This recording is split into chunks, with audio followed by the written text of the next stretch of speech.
High স্কুলে ভর্তির digital লটারির ফল দেখার সহজ পদ্ধতি জানিয়েছে মাধ্যমিক উচ্চশিক্ষা অধিদপ্তর। আজ বৃহস্পতিবার মাধ্যমিক ও উচ্চশিক্ষা অধিদপ্তরের এক চিঠিতে এ তথ্য জানানো হয়েছে।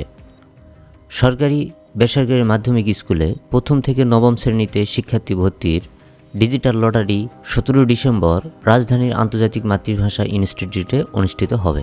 লটারির পরবর্তী ফল দেখার প্রক্রিয়া জানানো হয়েছে। জানা গেছে 2025 শিক্ষাবর্ষে সরকারি ও বেসরকারি মাধ্যমিক বিদ্যালয়ে প্রথম শ্রেণী থেকে নবম শ্রেণী পর্যন্ত শিক্ষার্থীদের ভর্তি প্রক্রিয়া ডিজিটাল লটারির মাধ্যমে অনুষ্ঠানের সিদ্ধান্ত নেওয়া হয়েছে।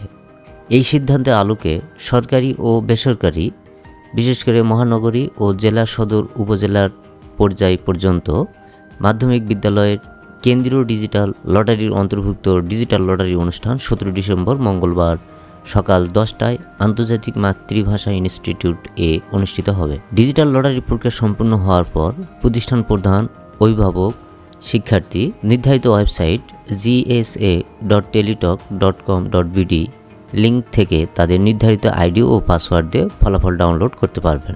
ডাউনলোড করা ফলাফল প্রাপ্তির সঙ্গে সঙ্গে প্রতিষ্ঠান প্রধানরা সংশ্লিষ্ট জেলা ও উপজেলা ভর্তি কমিটির সভাপতি বরাবর ইমেইলে পাঠিয়ে অধিদপ্তরকে অবহিত করবেন।